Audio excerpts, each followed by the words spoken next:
جی ناظرین، آپ کو آور نیوز اسٹوڈیو میں خوش آمدید کہتے ہیں۔ میں ہوں عدنان علی مرتضیٰ۔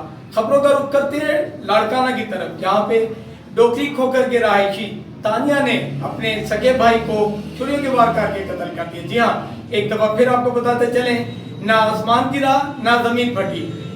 لاڑکانہ کے علاقے میں سکی بہن نے پسند کا رشتہ نہ کرانے پر اپنے بھائی کو سعید کو چھریوں کے وار کر کے قتل کر دیا۔ تانیہ کے والد عیسیٰ کھوکھر نے پولیس کو بیان دیا کہ اس کی بیٹی تانیہ اپنی پسند کا رشتہ کرنا چاہتی تھی، جس سے اس کا بھائی سعید انکار کر رہا تھا، جس کی وجہ سے تانیہ نے اپنے آشنا کے ساتھ مل کر اپنے ہی سگے بھائی کو چھریوں کے وار کر کے قتل کر دیا۔ اس وقت ہمارے ساتھ موجود ہیں عرفان خان بزدار، ان سے مزید جانتے ہیں۔ جی عرفان، کیا تفصیلات ہیں لاڑکانہ میں؟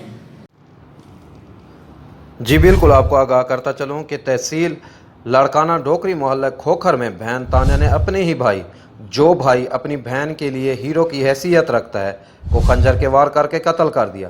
تانیہ اور مقتول نوجوان سعید کے والد عیسیٰ کھوکھر نے کہا کہ میرے بیٹے سعید نے اپنی بہن تانیہ کے من پسند رشتے سے انکار کیا، جس پر بہن نے آشنا سے مل کر بھائی کو بے دردی سے قتل کر دیا، جبکہ لاڑکانہ پولیس نے لاش کو تحویل میں لے کر پوسٹ مارٹم کے لیے متعلقہ ہاسپٹل ڈوکری میں منتقل کر دیا۔ لاڑکانہ پولیس نے قاتل بہن تانیہ کو بھی گرفتار کر کے نامعلوم مقام پر منتقل کر دیا۔ جی آور نیوز کی مزید خبروں کو دیکھنے کے لیے ہمارے یوٹیوب چینل، فیس بک اور ٹویٹر